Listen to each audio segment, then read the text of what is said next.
I want to hear that Max is going in Game 7. I hope. Because if they go Sanchez/Corbin/Rainey/Ross/whoever, I don't feel good. Yeah, it's hard. You'll be decided underdog, no doubt. I don't feel good about anybody in the bullpen. I can see you just chomping at the bit to make fun of us. What's up? No, I haven't said anything, but you're upset at the fans now who are feeling down. And no, it's not feeling down. Who've quit. Okay, but you quit. said There's a difference. You said before the series they were going to lose. I said before the series. This is exactly what I said. They're decided dogs here. Garrett Cole, they're coming off the layoff. He's probably going to smoke us. But I said before the game, if they find a way to win Game 1, I said it. It's on tape. Conditional. He said they would lose in 5. But if they win Game 1, I think they're going to win the World Series. If they beat Garrett Cole in Game 1, I think they're going to win the World Series, and I'm standing by that. Well, maybe the fans think if they win Game 6 and 7, then they'll win the World Series. Well, that's not going on a limb at all. I know. I'm mocking you because you just go where the wind blows a lot of times, and now you're mad at the Nats fans because they're feeling down today. Maybe, but I don't know. Swept. Maybe. I think that was a bold position to take, though. I said before that if they win Game 1, they're going to win the whole damn thing. But it's not going with the win. It's natural to get defensive when you lose 3 straight at home. You score 3 runs. Of course, they're going to crawl into their holes. They're not going to want to be boastful about their chances going forward. Who cares? I'm telling you, counting chickens is fun. It's not fun. It just means it's not fun. Are you supposed to go around in life? Counting chickens fun? Are you supposed to go around in life? Look, every once in a while you get burned, but are you supposed to go around in life terrified, thinking about the worst possible outcome all the time? So the only way you can ever have fun is at the end? Certainty.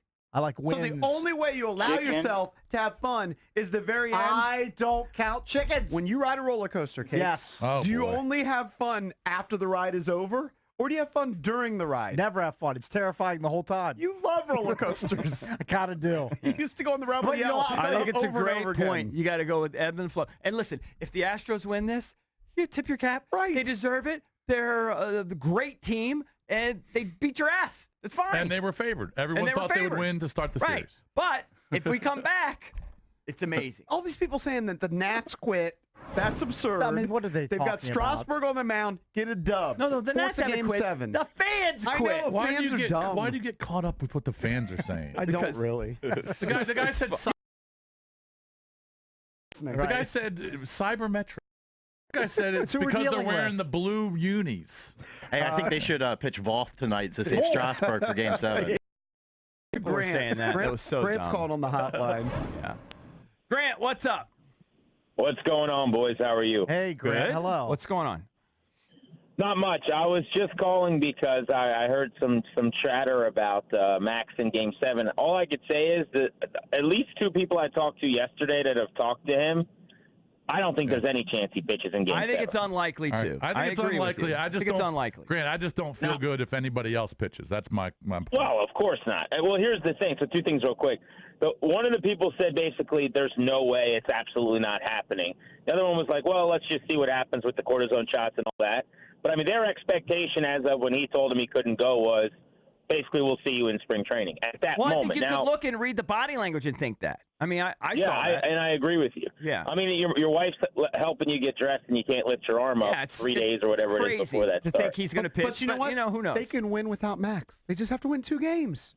Of course you want Max there. But all these people that are so down on the Nats. They could have thrown Strasburg on 3 days rest. That was my initial thought when I heard Max was out.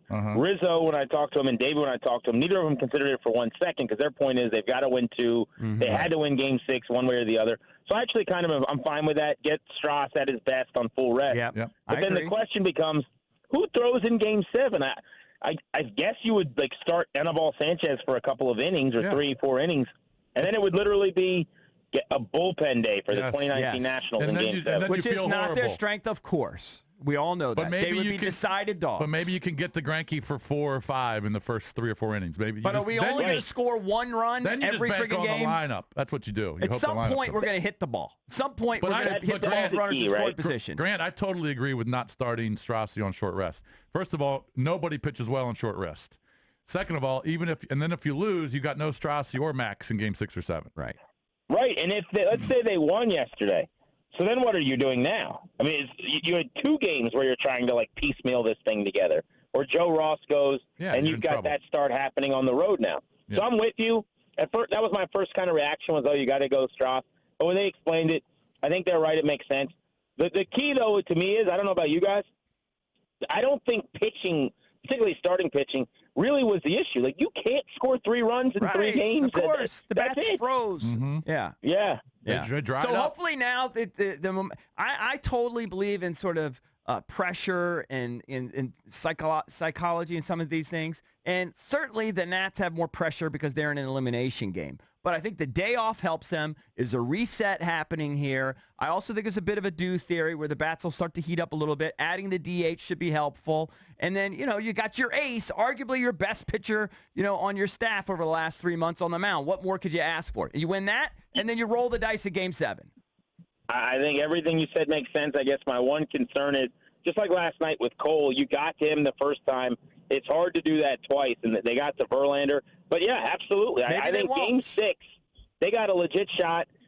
I'll take my chances. If you told me before the season started, 3-2 World Series deficit, Game 6 on the road with Strauss on the hill, I'd feel real good about that and worry about Game 7 when you get there. One thing real quick I'll say about being at all 3 games, I was disappointed a little bit with the Game 1 crowd, and this is all maybe anecdotal about where you sit and who's around you.